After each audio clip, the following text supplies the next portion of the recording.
At the edge of the known world, a mystery. How did an ancient people, so-called savages and cannibals, cross over 25 million square kilometers of open ocean in primitive canoes in one of the great expeditions of all time? It's baffled experts for centuries, but today scientists and adventurers are uncovering surprising new clues. Who they were, where they came from, and they may have reached the Americas hundreds of years before Christopher Columbus.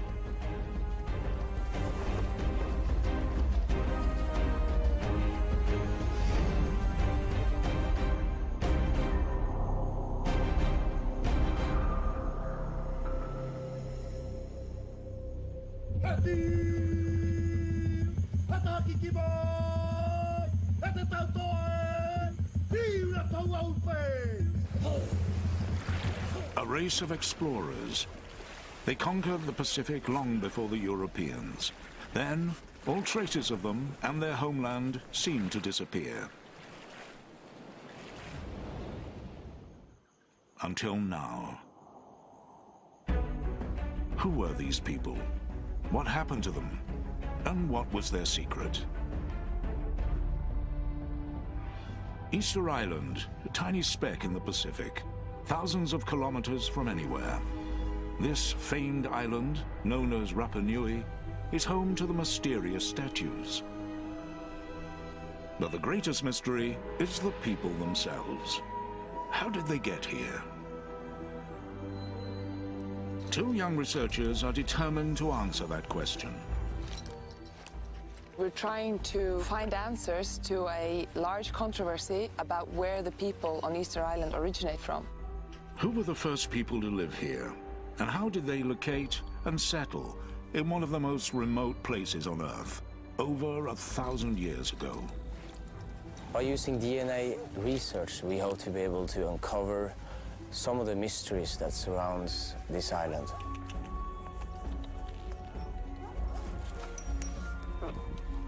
We're looking for the oldest people on the island and the most, what they say here, puro, somebody who has a genealogy that is Rapa Nui for many generations back on both sides, mother and father. Taking genetic samples from the elders, they hope to find proof of their origins. Su sangre está muy fuerte. Sí, qué bueno. What we did now is take DNA from a woman whose last name indicates that she has a very interesting family tree. So it's important for us to be able to trace this. El padre de tu padre. Se llama Matías. But it will take weeks for them to collect and test all the DNA samples. But right away, they're fascinated by what they hear from the elders. They say their forefathers came from a lost island continent known as Hiva, somewhere in the Pacific. Nuestra historia dicen de que cuando el continente Hiva se hundió una explosión, desaparecieron y toda la gente emigraron. Stella and Eureka are determined to uncover the truth about those adventurers and their lost continent of Hiva. Together with a group of scientists, they intend to follow the trail back to see where it leads. It's so fascinating to be here on the hunt. Right down here. The elders say that this corner of the island is the starting point, where the first inhabitants arrived, led by a ruler called Hotu Matua. We are standing on the beach where legend says that the very first king, Hotu Matua, arrived on the island. And Hotu Matua, he originated from the lost continent, Hiva. As the researchers continue their work, other experts are following the same trail across the Pacific, starting at a set of islands over 3,000 kilometers to the northwest. A remote chain known as the Marquesas, part of the vast territory of Polynesia.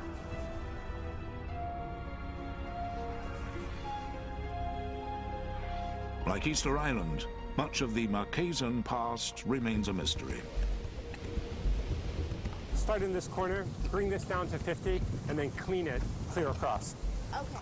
Dr. Barry Rowlett has been working here for the past 20 years. determined to find evidence of the lost Polynesian homeland. On va continuer là. Who were the ancient people who lived here? Could they have colonized the vast Pacific? We're digging through the top deposit in order to get down to the richer cultural deposit, which has all of the artifacts left by the people who once lived here. He and his team are excavating a remarkable coastal site, one of the oldest in East Polynesia, finding clues that date back over 1,000 years. It's something made out of iron.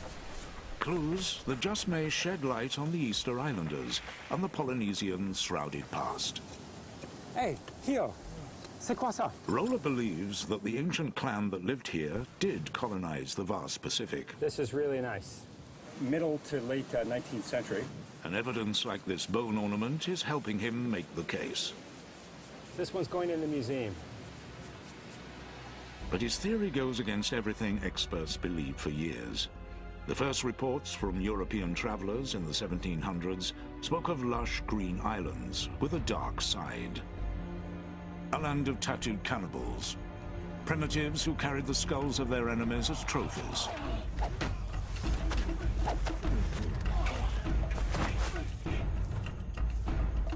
Marquesas was labeled one of the most savage places on Earth. Its people, simple barbarians.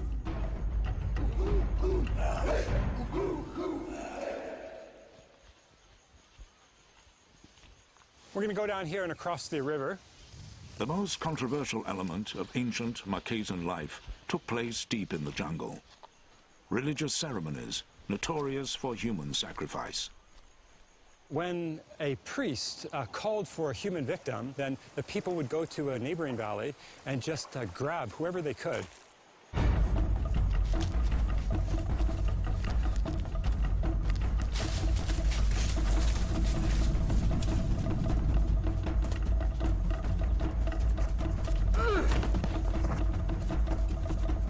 These were offerings, brutal and highly ritualized, known to all the clansmen here.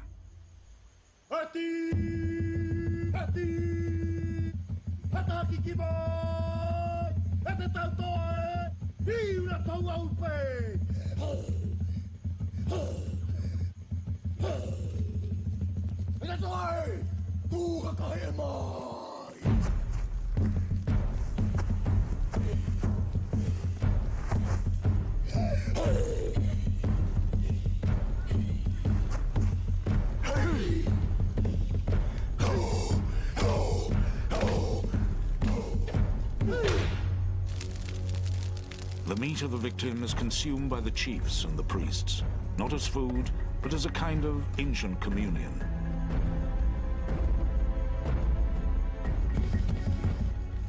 It was not cannibalism to feed the population. It was in a highly ceremonial and religious context. It's no wonder early explorers saw the Marquesans as savages. They had almost no written language, no history, and by that time they were isolated, barely traveling at all. But Dr. Rollert is finding clues that the Marquesans' ancestors were more sophisticated, more civilized than anyone imagined. We're going to cross the river here. Centuries of thick jungle growth hide the secrets of that civilization. Joseph, on va débrousser un peu?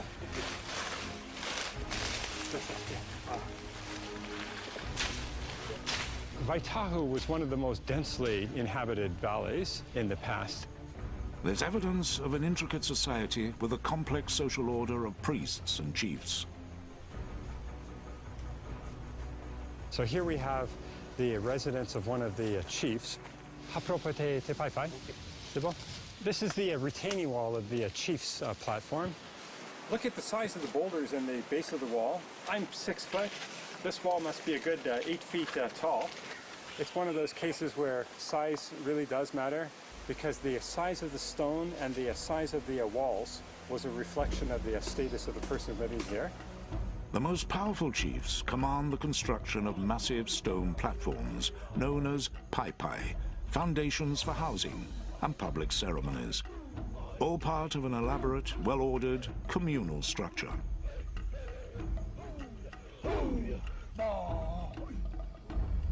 For a young man growing up here, the first rite of passage comes in the form of an intricate tattoo. The evidence shows that tools made of fish and human bone or shark's teeth were used to force ink into the skin.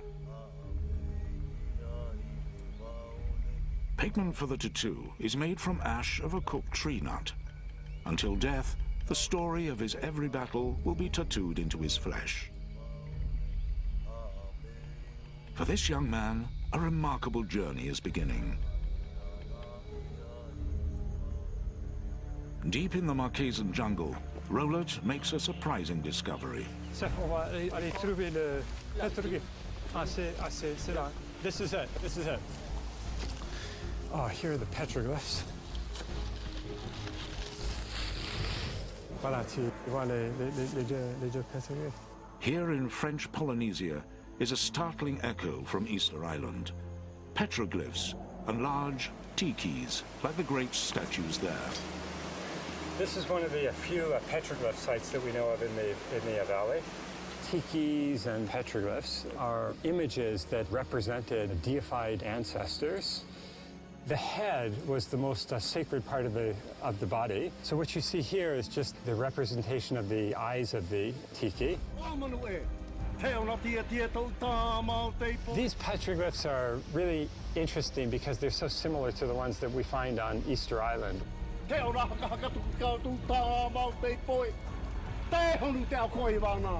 Other than Easter Island, the Marquesas are one of the only few places on Earth where you'll find this kind of giant tiki. It's an intriguing link, the first hint of a Polynesian homeland, but the hunt for proof is just the beginning. Battle of the Pacific sponsors History Defined on National Geographic Channel. On an isolated string of islands in the Pacific, Dr. Barry Rolet and his team are trying to find evidence to support a controversial theory. We're going to bring all the squares down to 75. For centuries, scientists believed that ancient Polynesians were too primitive to navigate the vast Pacific and colonize other islands.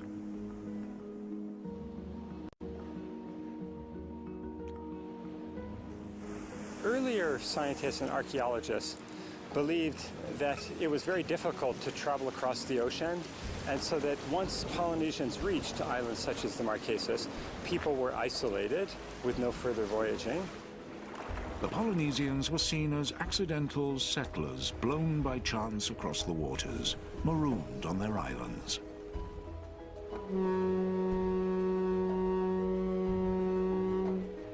But Rolet believes they were much more sophisticated. We're going to call this layer C because it's starting to get darker there, we can see already. That they intentionally made long round-trip journeys for trade and colonization. We're looking for archaeological evidence of inter-island voyaging and exchange. It's a fascinating theory, but he needs physical evidence to prove it. Let's see what you got. What do you think about this? This is unusual. It's a marine animal. So far, he hasn't found anything definitive. Only certain artifacts are useful as a window into the past, and Rolet doesn't have what he needs. Until... Jackpot? Yeah. What do you have? Fish hook. Oh, beautiful. Wow, jackpot. This is a pearl shell fish hook. Try to clean it off. It's unusual that we find an unbroken fish hook like this in the excavation. So I'm just recording the location of that fish hook we found. The fish hook is made of pearl shell, and that's their first major clue. It's quite rare because it grows best in lagoons, and there are no lagoons in the Marquesas. This fish hook must have come from somewhere else.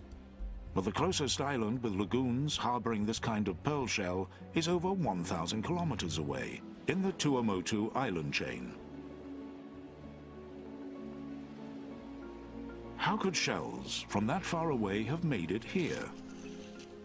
We think it's quite possible that the larger pieces of pearl shell that we find here in the site actually are coming from the Tuamotus and may have been exchanged between archipelagos. It's a good start, but he can't prove the inter-island trade. And with the ancient vessels long gone, evidence is hard to come by. Because the wooden canoes that Polynesians used are not preserved in the archaeological record, then we have to look for other evidence if we want to study inter-island exchange and voyaging. As the dig continues, another find takes them one step closer. A kind of ancient blade, a cutting tool known as an adze. It was the most important tool in ancient Polynesia.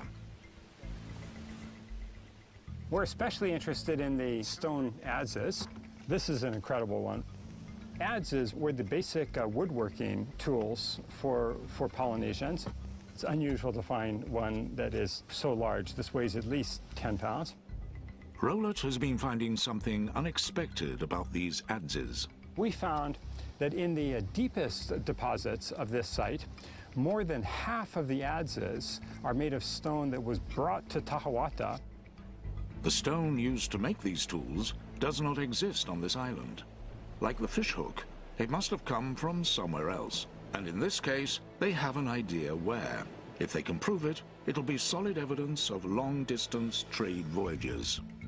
Rowlett has enlisted volcanologist Dr. John Sinton to join his search. Our goal was to try to find the actual quarry where the rocks were being produced. Others before them have attempted to locate the quarry, but failed. Rowlett and Sinton charter a helicopter for the distant island of Aao. Remote, uninhabited, Aao is hundreds of kilometers from Rowlett's dig site.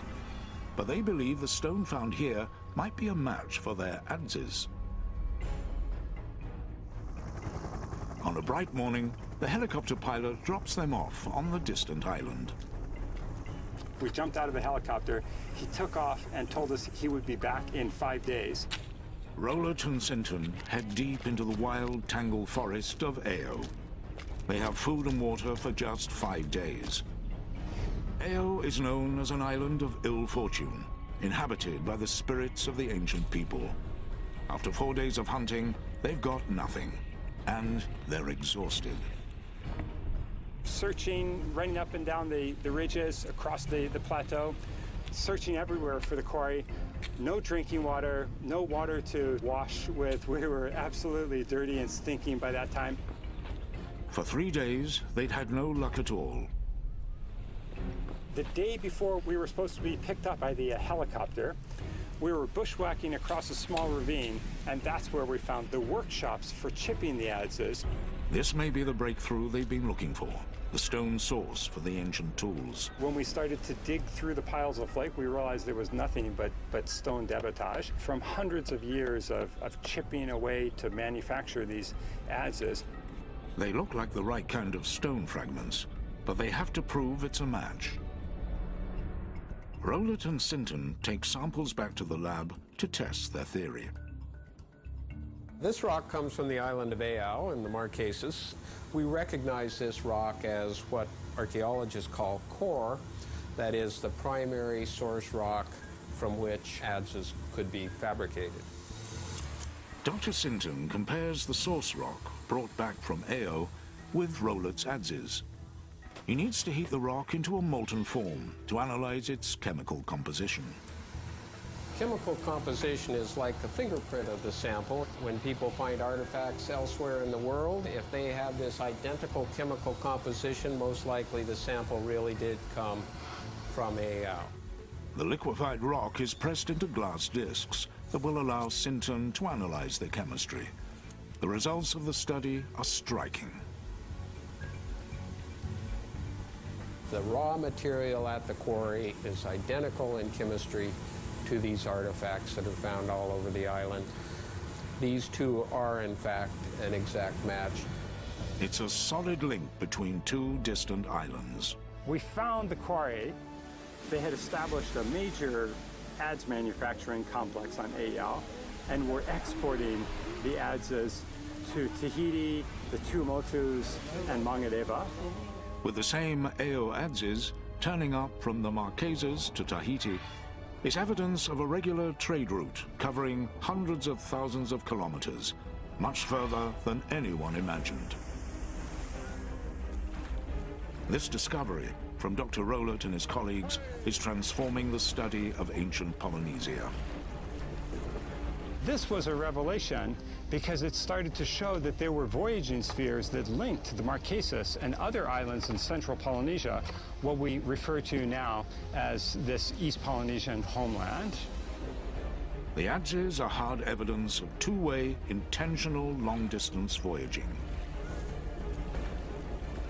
This is a radically different idea or view of Polynesian societies, because instead of looking at them as being isolated, we now see a lot of interaction and communication. Dr. Rowlett's dramatic discoveries suggest prehistoric Polynesian societies were more sophisticated than earlier experts thought. Now, the crucial question is, did they travel all the way to Easter Island? And what truth lies behind the story of Hotu Matua and the lost continent of Hiva?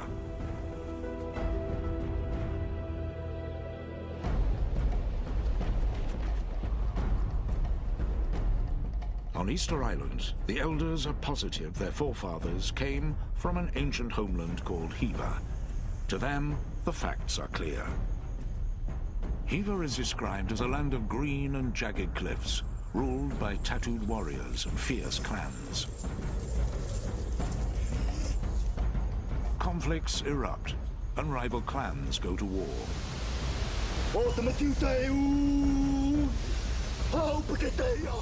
Chief Hotu Matua prepares his men for battle. They are fighting for control of the island, fighting for a homeland.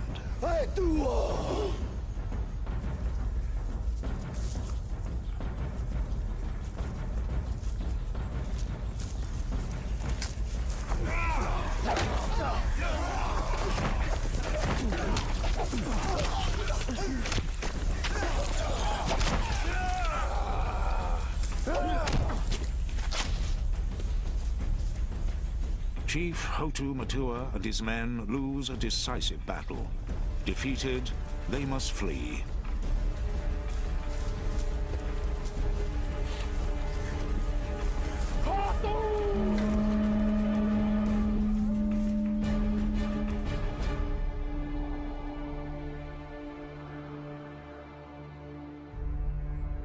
Hotu Matua must find a new home for his people. The high priest dreams of a faraway island to the east, in the direction of the rising sun. Hotu Matua knows they must leave the island before more of his men are killed. He commands scouts to search for the island in the priest's dream.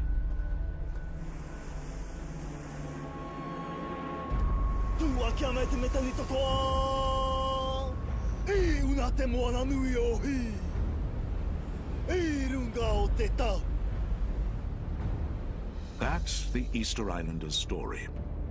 But could ancient Polynesians from the Marquesas region have traveled so far? Thousands of kilometers across the ocean. Did they even have the right vessels? That's the huge question boat restoration expert Bono Louis is wrestling with. On a conçu cette pirogue-là, on a fait des recherches. C'est une pirogue de guerre.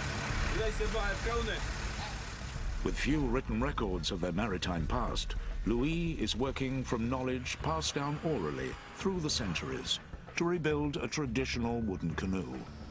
Et le modèle, d'après l'histoire, on dit le shape a été pris sur le coco. Parce qu'elle a un modèle demi-arrondi en dessous et elle a la forme plate. The canoe is made from a special kind of tree found here. Perfect material for long-distance travel. D'après l'histoire, les anciens, ils prennent plutôt le bois de... C'est un bois qui est léger et résistant à la mer. Bono Louis grew up here, over 3,000 kilometers from Easter Island. But remarkably, he has heard the very same stories as those islanders. Stories of a defeated tribe that set off on an epic journey. D'après l'histoire, avant ici, c'est un clan qui est obligé de partir parce qu'il y a la mort derrière. Il n'y a pas d'autre possibilité de s'enfuir avec une pirogue pour partir. Et ça leur donne du courage pour découvrir les îles, les autres îles où on peut habiter. They load up in preparation. The final piece of cargo, a sacred stone from Hiva, on the voyage to their new homeland. And so Hotu Matua and his people begin an epic journey. A voyage that could take them across thousands of kilometers of open ocean.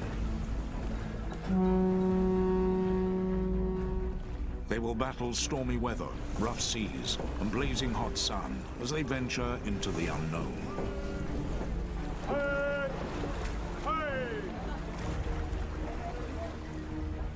The canoe will be their home for many weeks, but with no land en route, food and fresh water will be scarce. S'il n'y a pas assez de nourriture, donc il y a ce donc. Et s'il n'y a pas de pluie, il y a danger. All they have are a few coconuts and whatever fish they can catch. Ils pêchent souvent des requins. Comme c'est un poisson qui est très dangereux. Danger is all around, and the distant hope of a homeland far off on the horizon. This is the islander's story. For Bono Louis, one key fact is about to check out. Setting sail, he and his team soon find out that these ancient-style canoes really are seaworthy. Bono Louis also knows one more crucial piece of information, that the island he's sailing from goes by the ancient name of Hiva Ua. In fact, according to an ancient map, a 300-year-old document from a Tahitan high priest, many of the islands in this region originally went by the name of Hiva. The name from the Easter Islanders' stories. It's the present-day location of the Marquesas, a remarkable link to the legend. After centuries, could they have found the mythical missing continent?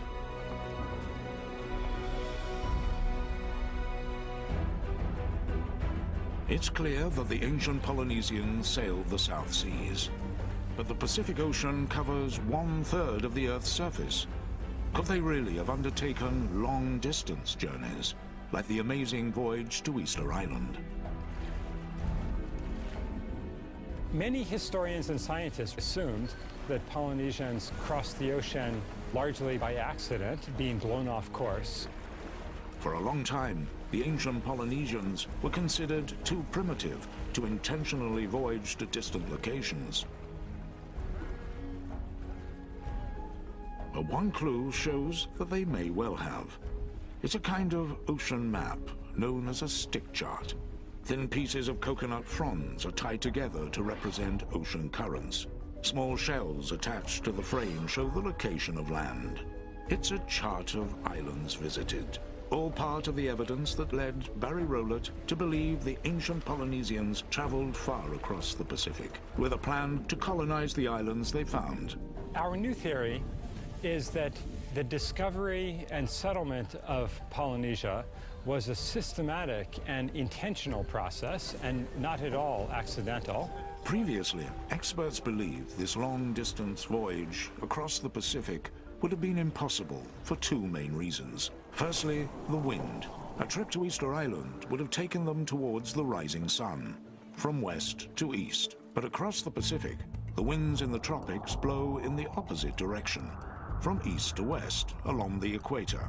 These are the trade winds, and many thought they'd make a trip east impossible. But Rowlett has noticed something in these islands. At certain times of year, these winds actually shift. Today is an unusual day. Normally the wind comes from the mountains. Today the wind is blowing from the ocean, from the west. Some of the earlier researchers just looked at the prevailing winds and they didn't take into account the seasonal changes. These changing winds are called the westerlies. Any ancient sailor would have known about them. The westerly winds then will come and go. Polynesians would wait for them to come in order to sail to some place that would otherwise be difficult to get to. This would allow a canoe, like Hotu Matua's, to sail east with the wind at their backs. But there was still a second major obstacle: navigation. How did they pinpoint land in an immense ocean without a compass or any other tool? Nainoa Thompson and the Polynesian Voyaging Society are working to find answers. I really believe navigation, it's at the core of who we are as people. Here it comes. They intend to prove their ancestors were able to sail on epic two-way journeys across the Pacific. Open the main. Nice and easy, nice and easy. And that they have the navigation skills to do it. Let's turn it. Come on. Thompson is a master navigator. And then we're going to start to uni the canoe that way. He trained with one of the few people on Earth who knew the secrets of how the ancients once steered by the stars. Micronesian navigator Mau Pialu learned this craft through oral traditions, passed down from generation to generation, over 3,000 years. Everything you see on this canoe that we do today, fundamentally, it all came from Mau. How did the ancients find their way across the vast Pacific? And in a culture with no writing, how are routes and directions passed on?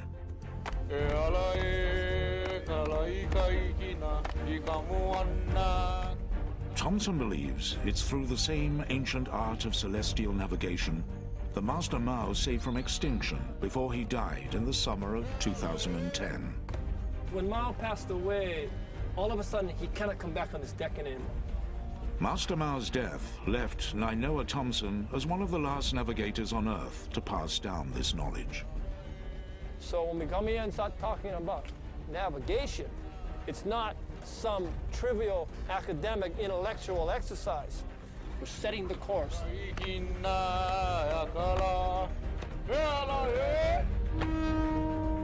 Now Nainoa Thompson just needs to prove that this ancient knowledge would have allowed their ancestors to cross thousands of kilometers of open water to find their way to Easter Island. In the middle of the Pacific, the Polynesian Voyaging Society is trying to demonstrate that their ancestors could navigate vast stretches of open ocean long before the compass was even invented. Well, I'm going to get the sails up. No, pull them straight, pull them straight. Thompson's goal is to show that even a crew of young explorers with no modern instruments can find their way using his ancient knowledge. We're going to hold a course towards Tahiti, so for the first part of the night, and then we'll hold a course back to Hawaii. So it'll be like we're going to Tahiti in the minds of these students, and then it'll be like coming home once we turn around. Their main tools come out at night. Like his ancestors, Nainoa has memorized a detailed map of the stars. But can he use this map to find his way across immense stretches of open ocean? The traditional star compass is very old. It's, as far as we know, it's probably 3,000 years old, and it's not magnetic. It's not in a little box. It comes from the heavens. It comes from nature, and it's defined by rising and setting stars that come out of the ocean and go in the ocean every night. Nighttime is interesting because it's a time when it's the best time and it's a time when it's the worst. When there are a night like tonight where there's so many clear stars, we have hundreds of opportunities to keep a very accurate course. Rising and setting points of the stars provide direction. So what direction are we heading? Southeast, west. The night sky is like a dome that encloses the Earth in space. The dome revolves around the Earth on its axis. The canoe is at the center of the dome, fixed, with the world and the stars shifting in front of them. A perspective that would inspire the inventors of today's GPS. We use about 220 stars by name. So basically, 220 stars positioned in rise in the east and 220 in the west. But several hours into the night, Thomson is concerned. They've gone off course. He spots a telltale sign. If you look at Kamakaunui on Maui, yeah, you look at the head, the 3 stars in the head, and generally, they make a vertical line towards south. Kamakaunui o Maui is the Polynesian name for Scorpio. For thousands of years, ancient navigators have used this constellation as a heading towards south. When the Scorpion transits and those stars are vertical, then the Scorpion becomes you're heading towards Tahiti. So we gotta go more to the east. So let's go open the back sail. We open the back sail to actually help steer us towards farther into the wind. So in this particular course, it will take us more into the east. So we want to head to Tahiti about 25 degrees. The crew hopes that they've made the right choice. Once you make a decision, you kind of go back later and change it. You know, it's done. And you got to go to the next decision, the next sunrise, the next sunset. This trip is just part of a much larger voyage Nainoa Thomson undertook not long ago. Using these 3,000-year-old techniques, he wanted to see if he could sail the canoe from the Marquesas to Easter Island with only ancient navigation, no modern tools. He and his team found their way and completed the entire trip in just over 6 weeks.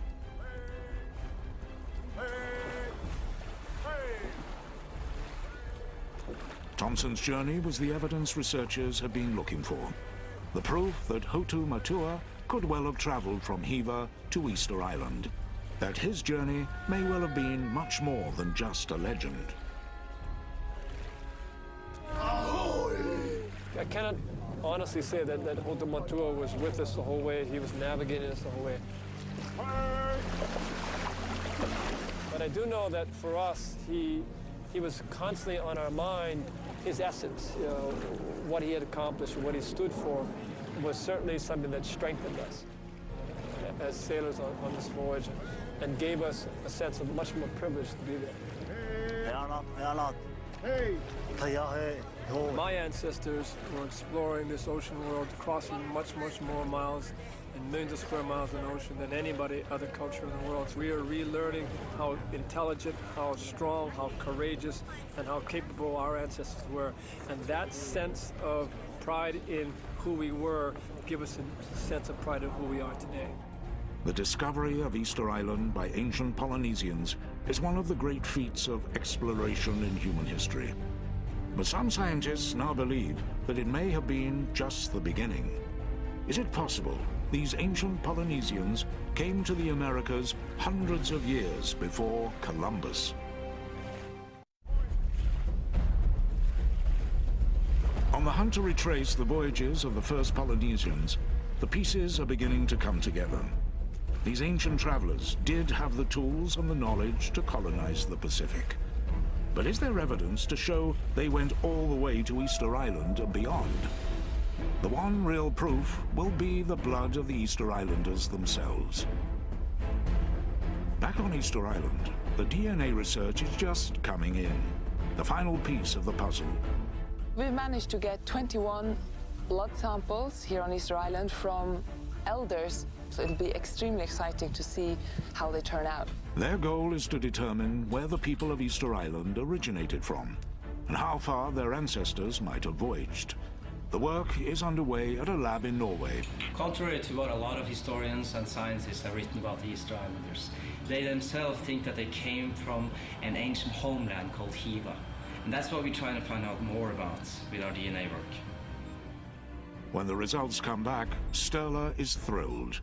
Our work actually can confirm that the ancient Polynesians came from a Central East Polynesian homeland. This is the proof they've been looking for. The Easter Islanders did come from Polynesia. Hotu Matua, or one of his countrymen, did make the long voyage across the ocean. It's what many have suspected, but it's never been proved until now. The genetic results have one extra surprise. All the samples that we tested, two were really interesting and surprising to us. These two have some South American DNA deep inside their genetic history.